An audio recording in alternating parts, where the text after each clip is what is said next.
اپنے پرانے ملازم زاہد کو گھر بلایا اور تاکید کی، یہ ایڈریس لو، اندر سے کچھ نیا قیمتی سامان اٹھاؤ اور میرے گولڈن ہارسز کو گاؤں لے جاؤ۔ اس ایڈریس پر موجود بندے سے جانور لے کر صبح تک آ جانا۔ یہ میرا پرانا دوست ہے، باقی ساری معلومات میں نے کروا لی ہیں۔ جی بہتر سر، لیکن ہم تو پچھلے 10 سالوں میں گولڈن ہارسز کو گاؤں تک نہیں لے کے گئے۔ آپ کو معلوم ہے گاؤں کا راستہ ٹھیک نہیں اور دور بھی بہت ہے۔ آپ تو گولڈن ہارسز کو ہمیشہ شہر میں ہی رکھتے ہیں۔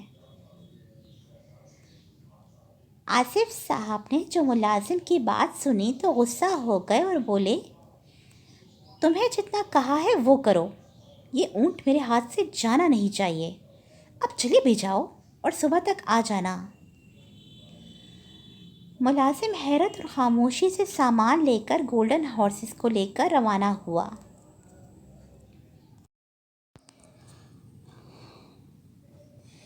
6 گھنٹے گزرے تو جیمز ہارس کا ایک پاؤں جواب دے گیا۔ آدھے راستے میں وہ تھکنے لگا۔ ابھی جس جگہ پہ پہنچا تھا اس میں 3 گھنٹے باقی تھے۔ ٹوٹا پل جو آیا تو ملازم کو اندازہ ہوا کہ جیمز اس کچے پل سے گزر نہیں پائے گا۔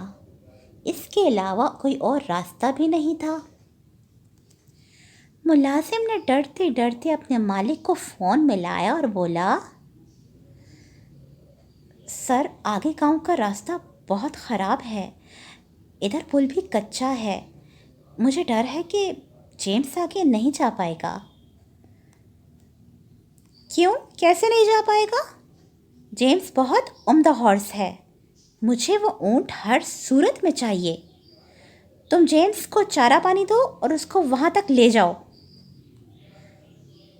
سر لیکن سامان بھی بہت ہے اور جیمز کی حالت ٹھیک نہیں۔ آپ ایک بار پھر سوچ لیں، یہ آپ کے بہت گولڈن گھوڑے ہیں۔ جیسا کہہ رہا ہوں ویسا کرو، جیمز کو کچھ نہیں ہوگا۔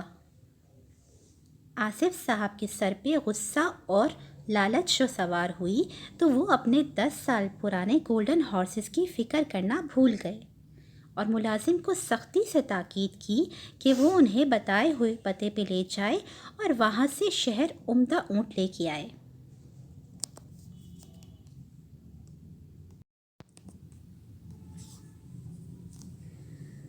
ملازم کو جیمز پہ ترس تو آیا، لیکن مالک کی بات کو ٹال بھی نہیں سکتا تھا۔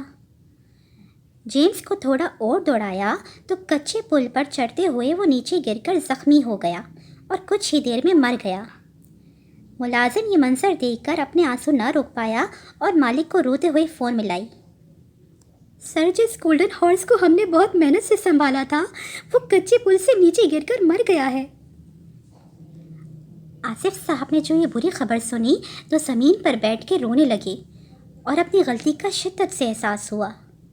اونٹ کو جلدی پانے کی لالچ میں انہوں نے اپنے 10 سال پرانا گولڈن ہارس جیمز ہمیشہ کے لیے کھو دیا تھا۔ پیارے بچوں، دیکھا آپ نے آصف صاحب نے کیسے لالچ کی وجہ سے اپنا قیمتی گولڈن ہارس کھو دیا۔ اگر وہ کچھ دن صبر کرتے اور لالچ میں آ کر جلدی نہ کرتے تو ممکن تھا کہ ایسا نہ ہو۔ آپ بھی اپنے پاس موجود پرانی نعمتوں کو قیمتی جانیں اور نئی نعمتوں کی لالچ میں پرانے نعمتوں کی بے قدری مت کریں۔ جیسا کہ ہم سب جانتے ہیں، لالچ بری بلا ہے۔